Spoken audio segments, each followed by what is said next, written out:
بسم اللہ الرحمن الرحیم یا ایہا الذین آمنوا اتقوا اللہ ولتنظر نفس ما قدمت لغد واتقوا اللہ ان اللہ خبیر بما تعملون۔ اے ایمان والو، اللہ سے ڈرتے رہو اور ہر شخص کو دیکھنا چاہیے کہ اس نے کل یعنی آخرت کے لیے کیا سامان بھیجا ہے، اور ہم پھر کہتے ہیں کہ اللہ سے ڈرتے رہو، بے شک اللہ تمہارے سب اعمال سے خبردار ہے۔ بسم اللہ الرحمن الرحیم، الحمد للہ رب العالمین، والصلاة والسلام على اشرف الانبیاء والمرسلین وعلى آلہ واصحابہ اجمعین ومن تبعہم بإحسان الى یوم الدین۔ قابل صد احترام حضرات شائقین و شائقات سچا پیغام، السلام علیکم ورحمۃ اللہ وبرکاتہ۔ آج کی محفل میراث النبی کے نورانی پروگرام میں آپ کا استقبال ہے۔ اہلا و سہلا مرحبا۔ ہم آپ تمام حضرات و مستورات کا خیر مقدم کرتے ہیں۔ محترم حضرات و خواتین، تعلیم کا آغاز ہو رہا ہے۔ سب سے پہلے آداب تعلیم کا لحاظ کرتے ہوئے تعلیم کی طرف متوجہ ہو جائیں۔ پورے دھیان سے سننا، عمل کی نیت سے سننا اور تبلیغ کی نیت سے سننا، یعنی سنی ہوئی باتیں دوسروں تک پہنچانے کے جذبے سے سننا۔ چند خاص آداب تعلیم ہیں، امید ہے کہ آپ حضرات ان آداب کا ضرور خیال رکھیں گے۔ جزاکم اللہ۔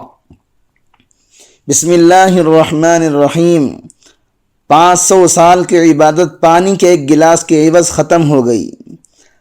حضرت جابر رضی اللہ عنہ فرماتے ہیں، ایک دن حضور صلی اللہ علیہ وسلم مسجد میں تشریف لائے اور فرمایا، میرے پاس حضرت جبریل امین تشریف لے آئے تھے۔ آپ نے فرمایا، اے اللہ کے رسول، کوئی بھی بندہ اللہ کی رحمت کے بغیر جنت میں داخل نہیں ہو سکتا۔ اس کے بعد جبریل علیہ السلام نے بنی اسرائیل کے ایک عابد کا واقعہ سنایا۔ بنی اسرائیل کے ایک عابد نے اپنے شہر سے الگ ہو کر صرف عبادت کرنے کے لیے ایک جگہ کا انتخاب کیا اور آبادی سے دور پہاڑیوں میں اپنا ایک ٹھکانہ بنا لیا، سب سے الگ۔ اور اس زمانے میں رہبانیت بھی تھی، اہل و عیال اور تمام رشتہ داروں سے کٹ کر لوگ عبادتوں میں لگ جایا کرتے تھے۔ لیکن اسلام میں یہ چیز پسندیدہ نہیں ہے۔ بیوی بچوں کے حقوق ادا کرو، رشتہ داروں کے حقوق ادا کرو، پڑوسی کے حقوق ادا کرو، سب کے حقوق ادا کرتے ہوئے اللہ کی عبادت کرو۔ تو پچھلی امتوں میں یہ تھا، اگر اللہ کا قرب حاصل کرنا ہے تو سب سے کٹ کر عبادتوں میں لگ جایا کرتے تھے۔ حضرت جبریل امین نے حضور صلی اللہ علیہ وسلم سے فرمایا، ایک عابد نے پہاڑیوں میں جا کر اپنا ٹھکانہ بنا لیا اور عبادتوں میں لگ گیا۔ اس زمانے میں لوگوں کی عمریں بہت زیادہ ہوا کرتی تھیں۔ وہ عبادت میں لگا رہا، اللہ نے اپنے فضل سے اس کے کھانے پینے کا انتظام بھی کر دیا۔ پہاڑ میں ایک چشمہ جاری فرما دیا اور وہاں انار کا ایک درخت اگ بھی گیا۔ جب یہ آدمی عبادت سے فارغ ہوتا تو درخت سے ایک انار لیتا اور چشمے سے پانی پی کر پھر عبادت میں لگ جایا کرتا۔ بڑے طویل عرصے تک وہ لگے رہا اور لمبے لمبے سجدے کرتا رہا، سجدہ ہی میں اپنا پورا وقت گزارتا۔ یہاں تک کہ ایک روایت میں آتا ہے کہ یہ سلسلہ 500 سال تک چلتا رہا۔ کیا کوئی معمولی بات ہے؟ آدمی 500 سال تک عبادت کرتا رہے، سب سے کٹ کر، اس کو سجدہ شکر کے علاوہ کوئی کام نہیں۔ سجدہ کرتے کرتے آخر میں اس نے سوال کیا، اے اللہ، میری موت بھی سجدے میں ہی ہو اور سجدے کی حالت میں تیرے دربار میں حاضر رہوں۔ اللہ نے یہ دعا قبول کر لی، اس لیے کہ آدمی مخلص تھا۔ اب آدمی ساری چیزوں سے کٹ کر اللہ ہی کو مخصوص بنا لے اور اپنی مراد صرف اللہ ہی کو بناتا ہے تو اللہ ایسے مخلص کی دعا فوراً قبول کر لیتے ہیں۔ اللہ تعالیٰ کی شان کریمی مشرکین اور ملحدین یہاں تک کہ ابلیس کی بھی دعا قبول کر لی ہے، لہذا عابد کی بھی دعا اللہ تعالیٰ نے قبول کر لی۔ اب 1 سال تک آدمی سجدے میں پڑا رہے اور عبادت میں لگا رہے اور یہ دعا کر رہا ہے اللہ اس کو موت بھی سجدے کے حالت میں دے دے، تو اس کے ذہن میں یہ تھا اسی طرح سے اللہ مجھے بغیر حساب کتاب کی جنت میں داخل کر دے گا۔ محترم ناظرین کرام، اس دینی اور ایمانی بیان کو سننے کے دوران ہی اس کو لائک کر دیجئے اور شیئر بھی کر دیجئے تاکہ دوسرے بھی اس سے فائدہ اٹھا سکیں۔ اللہ آپ کو جزائے خیر عطا فرمائے۔ حدیث میں آتا ہے حضرت جبریل امین نے فرمایا اس کا انتقال تو ہو گیا، اب قیامت کے دن جب بندہ اٹھے گا سجدے کے حالت میں تو اس کا معاملہ اللہ کیا کرے گا یہ لوح محفوظ میں لکھا ہوا ہے۔ اللہ اس بندے سے فرمائیں گے میرے فضل و کرم سے جنت میں داخل ہو جا۔ بندہ مخلص ہے مگر یہ بشر کہے گا، یہ انسان کہے گا اللہ میرے فضل سے مجھے بخشے گا، میری عبادت کا کوئی صلہ نہیں۔ اس کی نظر اس کی عبادت پر چلی گئی، حالانکہ کسی بندے کو اپنی عبادت اپنی نیکی پر نظر نہیں رکھنی چاہیے۔ عبادت تو کرے مگر یہ سوچے کہ عبادت کا ہو جانا یہ توفیق الہی ہے، اس لیے کہ بغیر توفیق الہی کے کچھ بھی نہیں ہوتا۔ فرمایا اس بندے کے اس سوال پر میری عبادت کا کیا ہوا؟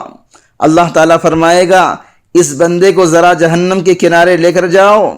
حدیث میں آتا ہے کہ جہنم کے بھاپ سے اس کا پورا بدن سوکھ جائے گا، پیاس شروع ہو جائے گی، بے انتہا پیاس ہوگی، پیاس سے اس کا حلق سوکھ کر کانٹا ہو جائے گا، وہ پانی کے لیے چلائے گا اب یہاں جنت کی طلب ختم، صرف 1 گلاس پانی مل جائے بس ہے، کسی اور چیز کی ضرورت نہیں، ساری چیزیں ختم۔ فرشتوں سے کہے گا پانی پلاؤ، بس غیب سے پانی پیش کیا جائے گا، وہ پانی کی طرف لپکے گا، ہاتھ بڑھائے گا، اس پانی کی قیمت 500 سال کی عبادت ہوگی۔ فرشتہ کہے گا اگر تو یہ پانی پینا چاہتا ہے تو 500 سال کی عبادت دینی ہوگی۔ ہاں لے لو، میرے پاس ہے، پانی دے دو۔ اب وہ 500 سال کی عبادت دے کر پانی حاصل کرے گا۔ اب اس کے پاس کیا رہ گیا؟ کچھ بھی نہیں، جو تھا وہ سب ختم۔ اب اللہ تعالیٰ کی طرف سے سوال ہوگا تیری جو 500 سال کی عبادت تھی وہ پانی کے 1 گلاس کی عوض ختم ہو گئی، اور جو تو نے ہمارے انار کھائے، چشمے کا پانی پیا، اس کا کیا ہوگا؟ اس کا حق کیسا ادا کرے گا؟ اس کے پاس کوئی جواب نہیں ہوگا۔ پھر فرمائیں گے اللہ تعالیٰ یہ جو میں تجھے آنکھ دیے، کان دیے، اعضائے بدن صحیح سالم بنائے، ساری بیماریوں سے محفوظ رکھا، ہاتھوں میں طاقت آئی، اس کا کیا بدلہ ادا کرے گا؟ اب یہ آدمی پریشان ہے، بے سر و سامان ہے، اس لیے کہ جو تھا وہ سب ختم ہو گیا۔ عبادت کا اس نے جو صلہ پوچھا تھا وہ سب ختم۔ اس نے سمجھا تھا کہ عبادت کا انبار ہے، لیکن وہ عبادت تو صرف 1 گلاس پانی کی نظر ہو گئی۔ یہ جو اپنے فضل سے اللہ ہم کو نوازتے ہیں اس کا کوئی حق ہم سے ادا نہیں ہو سکتا، یہ محض اس کے فضل سے ہو رہا ہے۔ ان کی رحمت اور فضل و کرم سے ہم کھاتے پیتے سوتے جاگتے ہیں۔ کتنے ایسے لوگ ہیں جن کو زبان نہیں، کتنے کو پیٹ کی تکلیف ہے، کچھ کھا نہیں سکتے۔ تو یہ نعمتیں جو اللہ کا اپنے بندوں کو دینا اور بندوں کا اس کا استعمال کرنا، یہ محض اس کا فضل ہے۔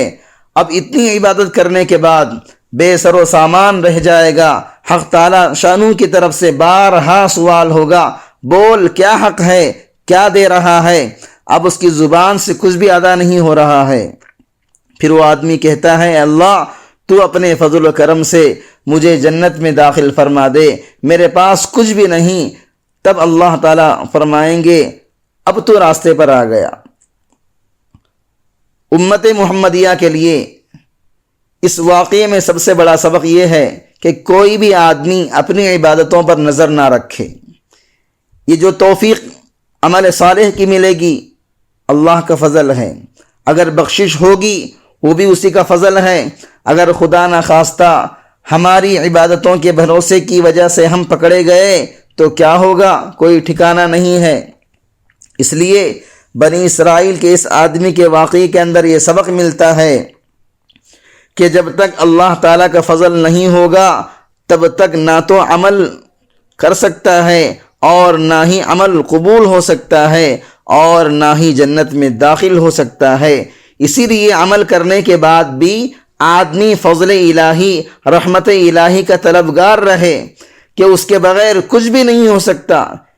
یہ ہماری عبادتیں جو ہیں، جو ذات بے عیب ہو، کبریائی جس کی شان ہو، رحیمی اس کی صفت ہو، آپ انصاف سے کہیے ایک سجدہ بھی ہماری زندگی کی عبادتوں کا اللہ کی شان کے لائق ہے؟ تاریخ کا ایک کلمہ بھی ادا نہیں ہو سکتا، بس چل رہا ہے، کام چلنے دو۔ معزز شائقین و شائقات سچا پیغام، آپ کو اندازہ لگ گیا ہوگا کہ یہ مضمون کتنا اہم ہے اور کس قدر فائدہ مند ہے۔ کم سے کم درجے میں سوشل میڈیا کے ذریعے سے بھی ہم اس کو زیادہ سے زیادہ شیئر کریں گے تو دعوت کے فریضے کی کوششوں میں ہم بھی اپنا کچھ حصہ ڈالنے والے بن سکتے ہیں۔ لہٰذا زیادہ سے زیادہ اس کو عام کریں تاکہ پوری دنیا کے ہندوؤں کی غلط فہمی دور ہو جائے اور انہیں یہ زمینی حقیقت معلوم ہو جائے اور وہ اپنے اصل مذہبی لیڈر پیغمبر آخر الزماں حضرت محمد الرسول اللہ صلی اللہ علیہ وسلم کو ماننے پر مجبور ہو جائیں اور کلمہ پڑھ کر آپ کے ساتھ ساتھ وہ بھی جنت میں جانے والے بن جائیں۔